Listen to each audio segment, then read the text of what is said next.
Hello, high value achievers.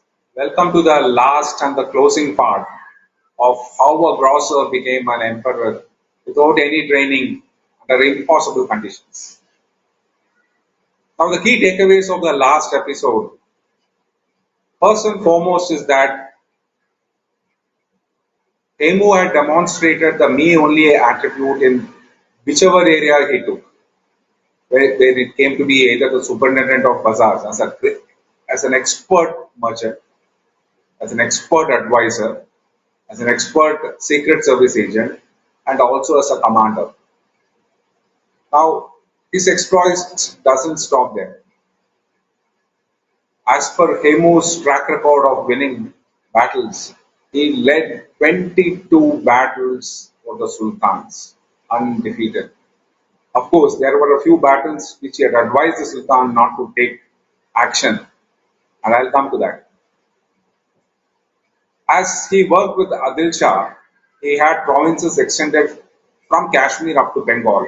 There were skirmishes happening. Adil Shah's brother-in-law Ibrahim usurped the throne himself.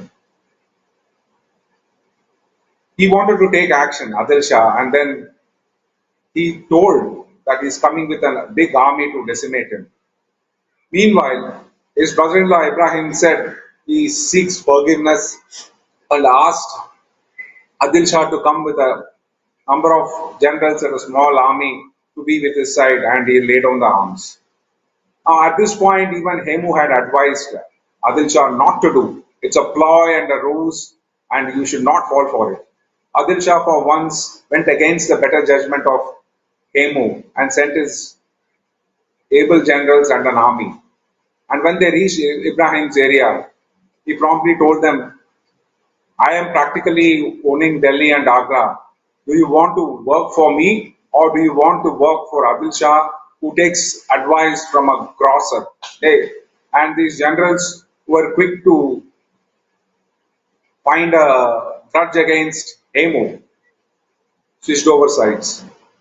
Now, this completely angered Adil Shah, but he couldn't do anything. And he told Hemu, sorry. And Hemu said, wait and watch, we will have the tide in swing. A few months later, Ibrahim was killed by his own cousin Sikandar Shah. And a few months later, Sikandar Shah himself was killed by Humayun. At that time, Adil Shah was not as strong as he was, but waited. And Hemu asked him to wait. A few months later, Humayun himself died, and the weak Mughal empire was under his fledgling son Akbar. Now, at that particular time, Hemu said, "Let's now attack. Let's now attack." And he said he went with a very big force to Agra and subsequent to Delhi. The Mughal governor who was based at Delhi simply asked his people to vacate Agra, and then finally decided that if they go to back to Afghanistan, there'll be a laughing stock. So he said to his generals that you fight, but we will actually retreat if we are going to get crushed. Hemu by that time had built a very, very credible brand image as a commander general. He had to just say and his troops will lay down for him. Because heart of heart, he was not selfish at all.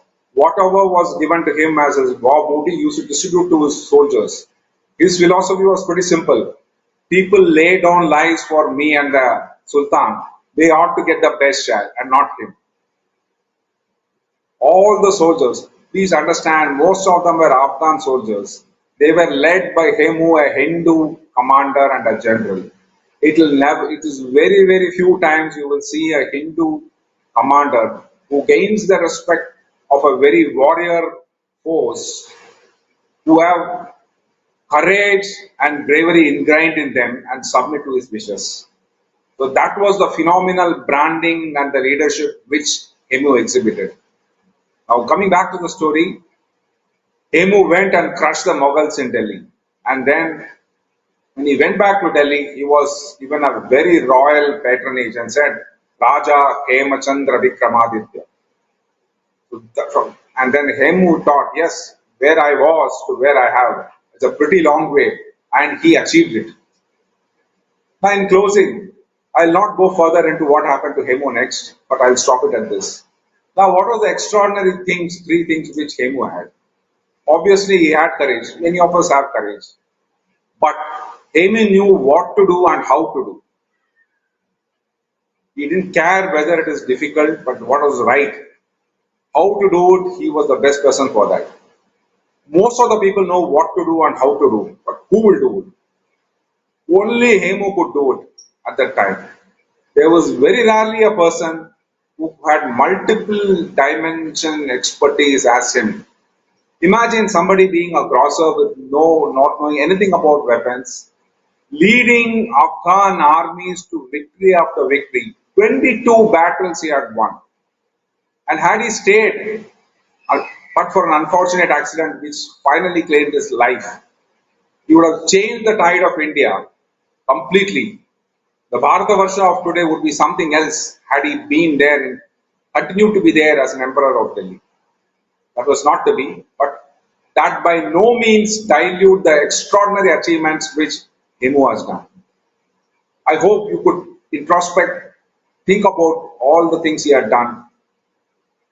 I will say in closing that with all the skills of high value diagnosis, Hemu closed every one of them, whatever he could, everything, what has to be done. Because he was an excellent executioner of things which he thought and compelled people who were with him to do it. Of course, not all times he would execute, but he will wait for the right time, he will execute it. And he won the admiration of the people. Most of them were his rivals. Even the enemies of Hemu had nothing but glowing admiration. How can a grocer son be so intelligent and be a commander? It beat them.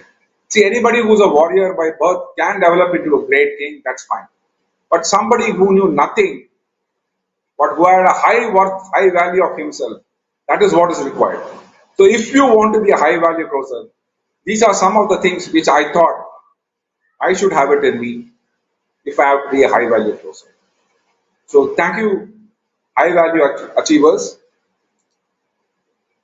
Please comment on any things you have found very useful. It will be a great feedback to me. Thank you.